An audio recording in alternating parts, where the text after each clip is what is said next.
Hello, and welcome to our Impactful Projects and Planning series. I'm Jamie Yazdani. In today's session, we've got Stacye Brim.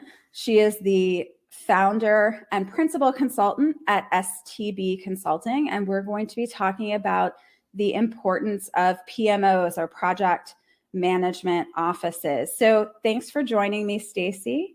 Absolutely. Happy to be here. Yeah, happy to have you here. So tell us a little bit about your work and your business, STB Consulting. What impact are you hoping to create for your clients?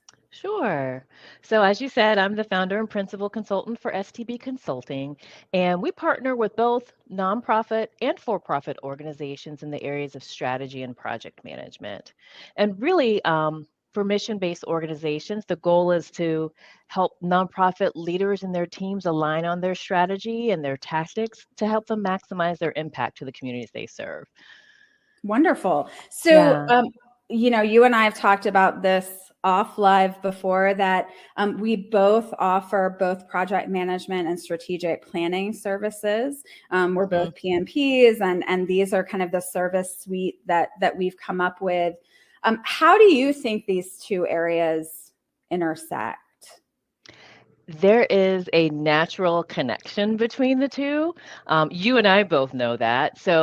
In the world of strategy, I like to use the term strategy management because there's the strategic planning piece and then there's the strategy execution piece. Some people automatically think, oh, we've done all the work to create that beautiful 3 to 5 year plan. Let's put it on the shelf and now we can go about our business. But the whole goal is to execute that plan, put it into action, and you've got a host of strategic initiatives. They are projects, they're programs. Project management is how you put them in place. So it's really a natural connection between the two.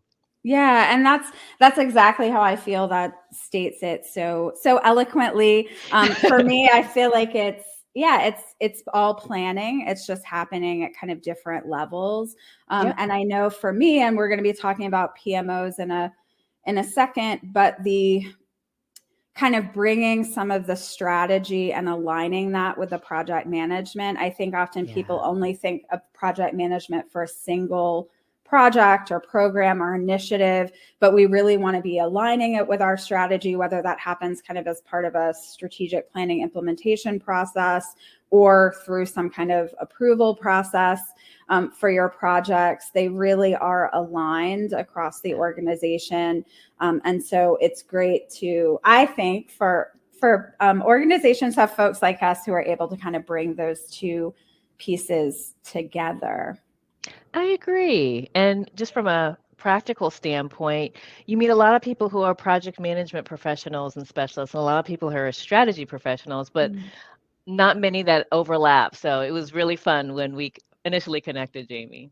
Yes, definitely. Okay, so let's talk about PMO. So can you Yep. tell us a little bit about your PMO work, and what's the value of a PMO, particularly for nonprofits and mission-driven organizations? Absolutely. So PMOs stands for Project Management Office.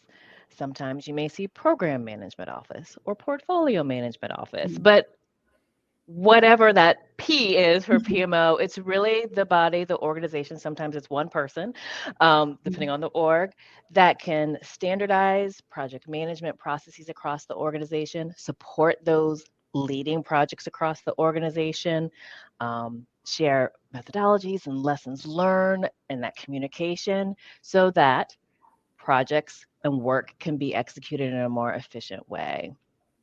Really, Wonderful. that's the heart of what the PMO can do. So I think it's a benefit to many organizations of varying sizes. So more medium to large organizations probably benefit more from PMOs, especially those that may have more complex projects that are cross-functional, working across orgs. But honestly, I see value in project management for work of all sizes.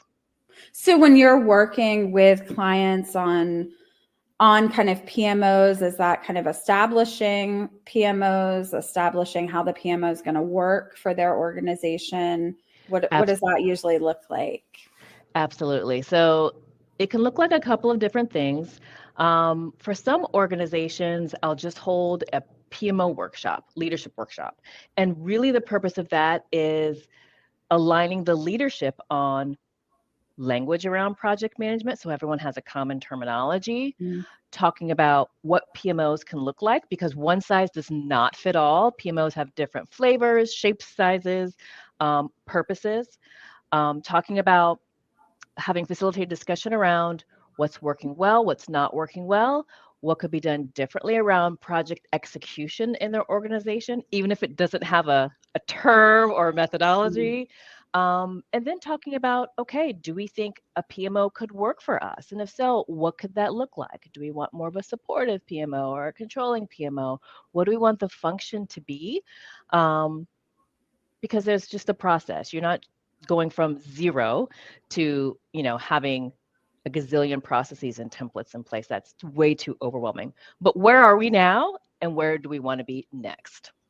Yeah. And so I do think that, kind of what type of PMO is really, I think, something that is important to think about, because as you said, there's so many different flavors, from ones where, maybe you're just introducing that common language, offering your project managers like some training or a couple of templates that are going to help them manage things more efficiently or access to particular tools, to, kind of a very, although I don't always like the term controlling, but a much more kind of organized and perhaps controlling approach, where folks are really, maybe the project management office sort of manages the project managers and doles them out to different initiatives.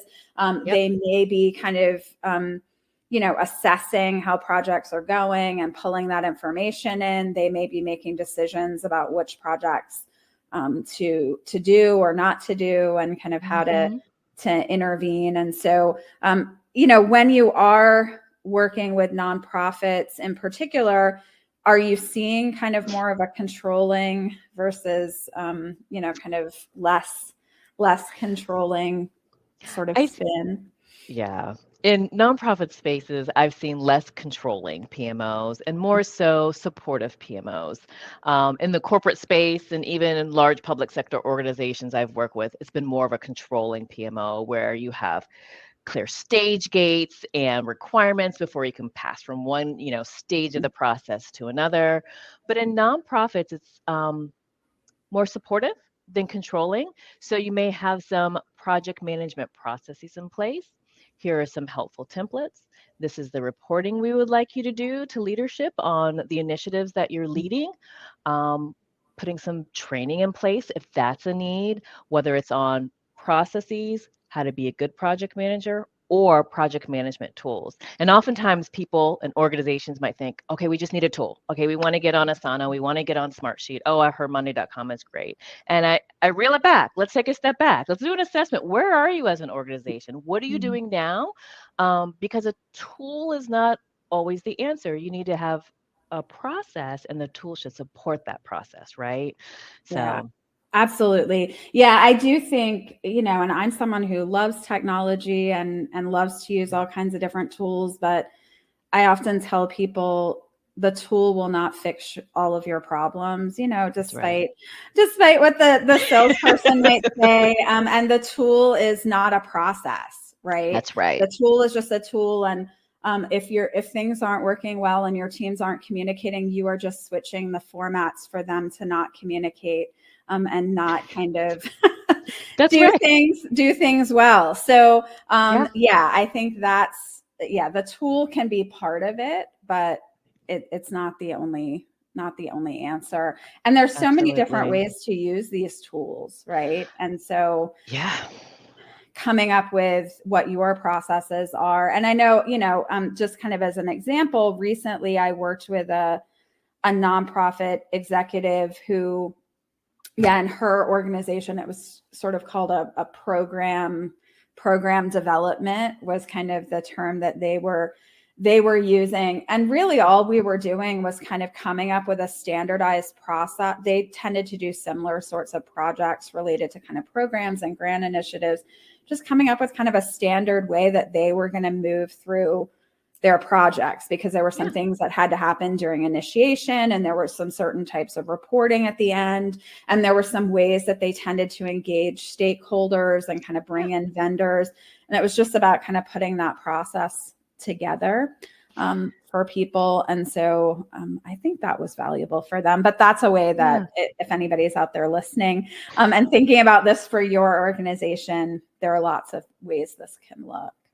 Absolutely. I have a similar experience with a current client now, and that is the level of, PMO or project management that we're putting into place. It doesn't have to be all or nothing. And so that Yes. was a really great example.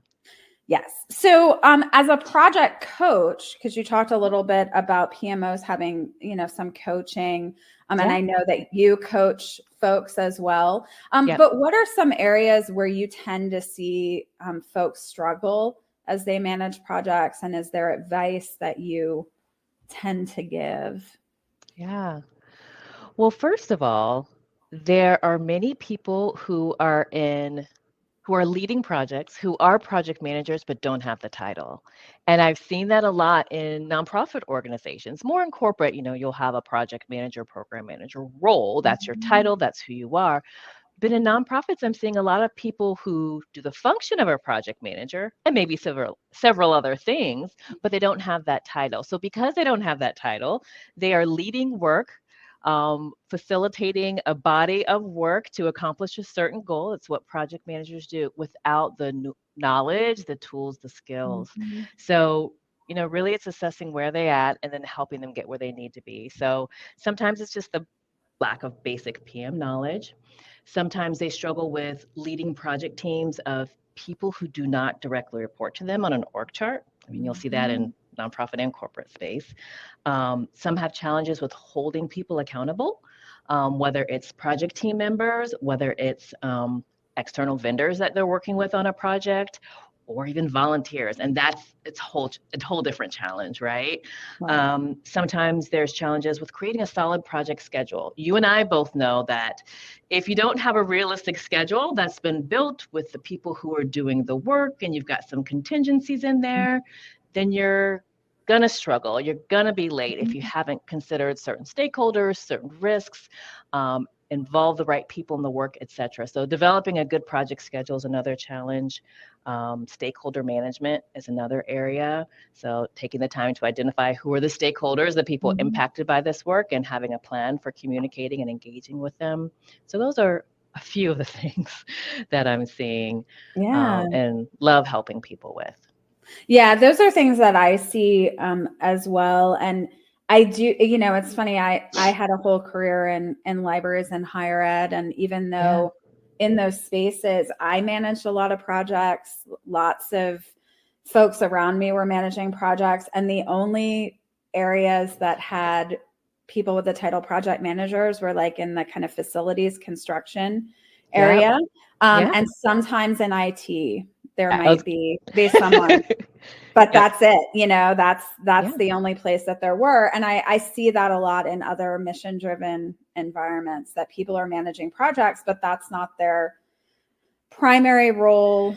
And it can be really, really challenging. And particularly that stakeholder management piece, and sort of managing people across kind of an outside of a hierarchy. Because sometimes you're managing projects with board members, leaders of other departments in your organization, volunteers, and none of those folks do you get to tell what to do, and they don't necessarily have to listen. And so I feel like the tools of project management are really good for that. But I like your point about the schedule being collaborative, because that's something I often see with newer project managers, as they kind of think they have to put the schedule together themselves.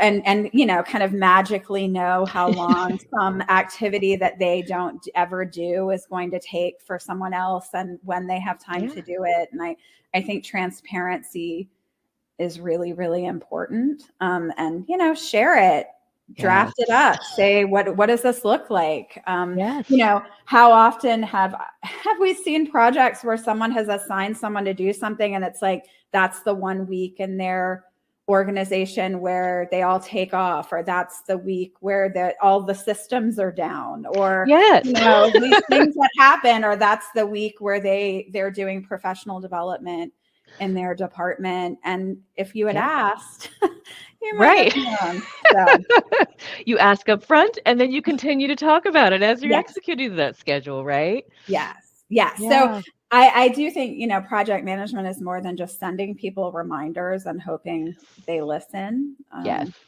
So wonderful. So thank you so much, Stacye. This has been great. If folks want to reach out to you, want to know more about the work that you're doing, is there a way that they best can get in contact with you? Absolutely. Well, first of all, they can go to my website, STB, it's my initial, Stacye Thrasher Brim, consultingllc.com, or LinkedIn. Find me on LinkedIn, Stacye Thrasher Brim on LinkedIn. I love to connect with people, and they can message me there. And my email is Stacye. As you can see, it's spelled a little bit differently, Stacye at stbconsulting.com. So I think happy to you got connect. my E. I'm missing an E in Jamie, and Yes, and I got your E. I love that. you got my E. So that's where it went, Stacye. So wonderful, thank you. And I see a thank you from Julie in the comments there. So thank you, Nice. wonderful. All right, well, thanks so much. This has been really great. So thanks for participating in our Impactful Projects and Planning series. You can visit yazaniconsulting.com IPP to view all of the sessions in the series and learn about upcoming events. I'm taking August off from hosting these sessions, but plan to be back in September. So hope to see you then. Thank you. Thanks, Jamie. Thanks.